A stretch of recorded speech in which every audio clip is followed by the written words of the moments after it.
السلام عليكم. يا شيخ، أنا تحلمت إني مسيرة على أمي ودخلت عليهم بالمقلط، وكانت هي وخواتي مجتمعين على بادية، الصحن حقت اللي يحطون فيها المفاطيح وكذا. مم. وكانوا أنا معهم بعد ساعدتهم، أخذنا من الرز من الخيشة ونحطه بالصحن هذا بدون طبخ. ايوه. بعدين قلت أنا بروح أعلق عبايتي وأرجع لكم، ورحت أنا أعلق عبايتي. فيما إني أعلق عبايتي لقيت واحدة من العبايات عجبتني مرة نكشتها، ورجعت لهم. يوم رجعت لقيت العبايه هذه معلقه للحريم اللي يشتغلون معك. لا لا لا، خواتي اللي في اي البيت، خوات. أمي وخواتي. نعم.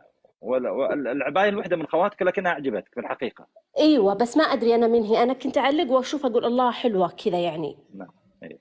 ورجعت لهم لقيت الرز اللي حطيناه في البادية هذه مستوي وناجح وحلو طيب. لذيذ. فأنا استغربت، قاعد أقول طيب. كيف سبحان الله، إحنا تونا حاطينه من الخيشة وعلى طول زان. فواحدة من خواتي قالت إيه هذا يعني بصناعة واحدة، قالت قبيلة من القبائل السعودية.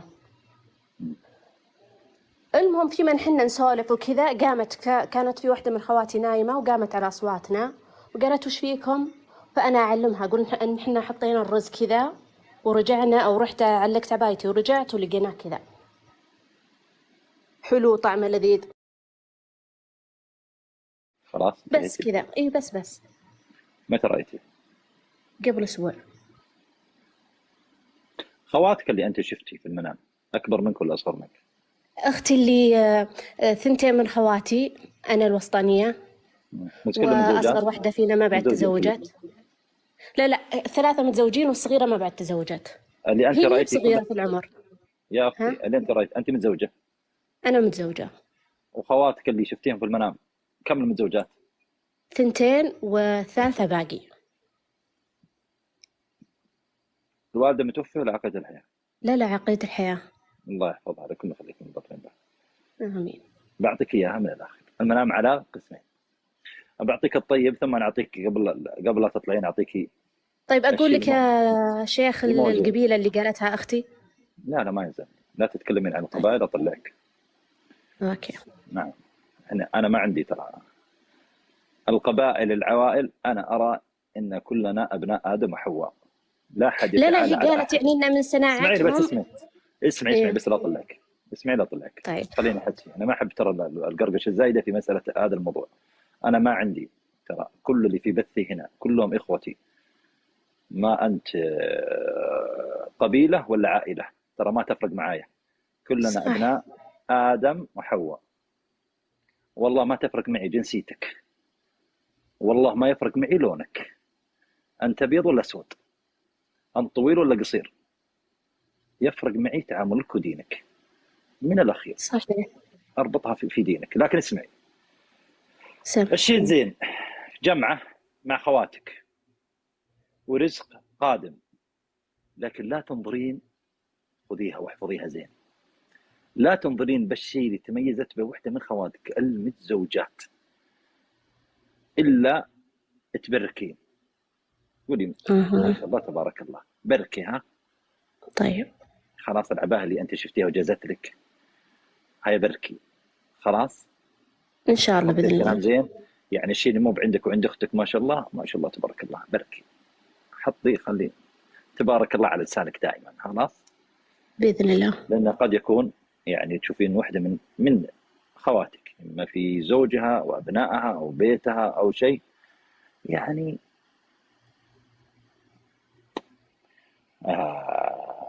يتميز عند في عينك شوي، بس لا شفتي شيء من هذا القبيل، يعني خلي على لسان ذكر الله على لسانك، بإذن خلاص. الله. واذا تعبت واحده من خواتك اغتسلي لها، مع السلامه، يلا، والله اعلم. ممكن زوج اختها صحيح، من يكتب زوج اختها صحيح ان العباره ربما تعبر بالزوج وربما لا، يعبر بجمال المراه، والعين حق ما فيها شيء، سواء كان من القريب او البعيد ما فيها شيء. فالانسان دائما يكون ذكر الله، اذا راى شيء جميل يكون ذكر الله على لسانه، يبرك كما ذكر النبي صلى الله عليه وسلم.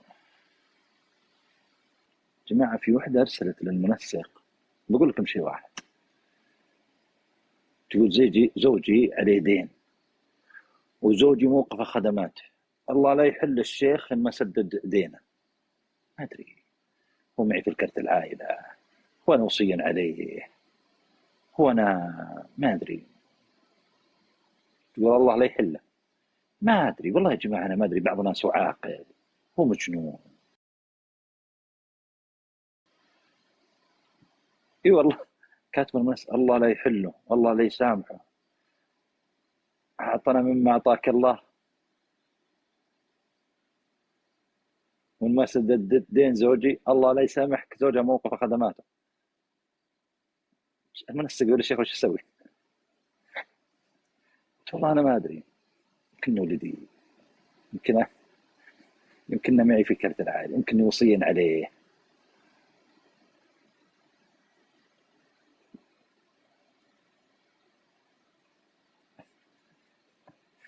في عقول بهالدرجه دي يعني، في ناس صاحيه. قلت ايش سويت له؟ قال والله اعطيته حظر يا شيخ. قلت ريحت راسك، لا مو تمون، هذا قاعده تدعي. الله يصلح الحال، بس في عقول ترى، نسال الله العافيه والعافيه. حطق على يد زوجك وقال له روح خذ دين، الرجل يصير عاقل. والله الحمد لله ما علي ريال واحد دين، يمكن 1000 وعليها قسايم سددتها، هذه اللي اذكرها علي دين غيرها ما علي شيء. عليكم السلام ورحمه الله. يا شيخ، أنا حلمت إني كنت كأني في احتفال بمكان تعليمي، مدرسة أو جامعة. فلما خلص الاحتفال رجعت مع زميلة لي قديمة، كانت هي يعني تسوق السيارة، فقالت لي أنا بوصلك للبيت. قالت لي أنا اللي راح أوصلك للبيت. نعم. فلما رجعنا البيت وصلتني لمكان يعني وكأنه حينا، بس هو مو نفسه.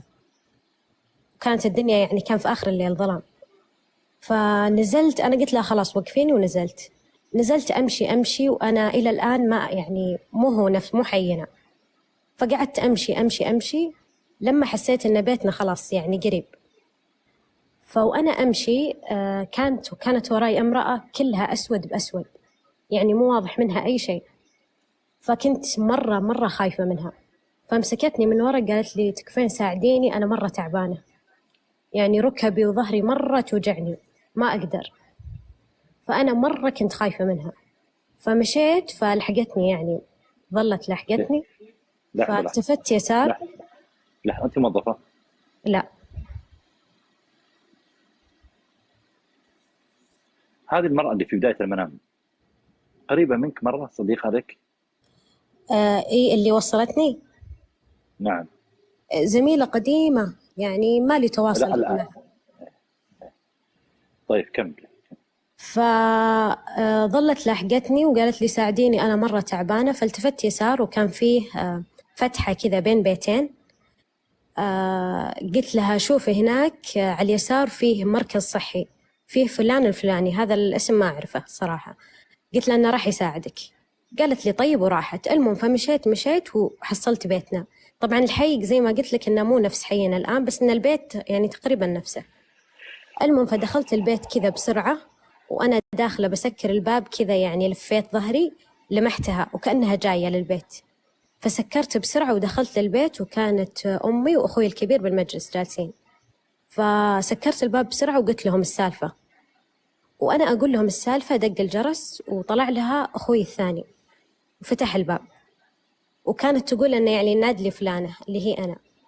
فأنا لحقت، فأنا أقول له يعني إن لا تصرفها، لا تقول لها أني هنا يعني. وانتهى الحلم. جاهزة من زوجك؟ أيوة. كيف؟ أيوة.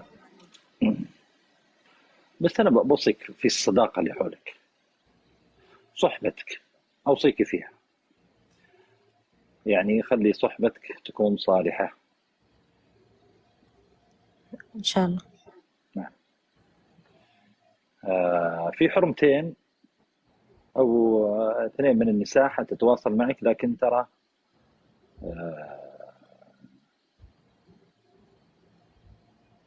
يعني عندهم خربطة شوي. يعني دائما احرص الإنسان على صحبته، أن يكون الصحيب صالح. يعني إذا شفت عندك خنبقة خربطة أبعد عنك. خلاص يا أختي، أسأل الله عز وجل يحفظك. أوكي.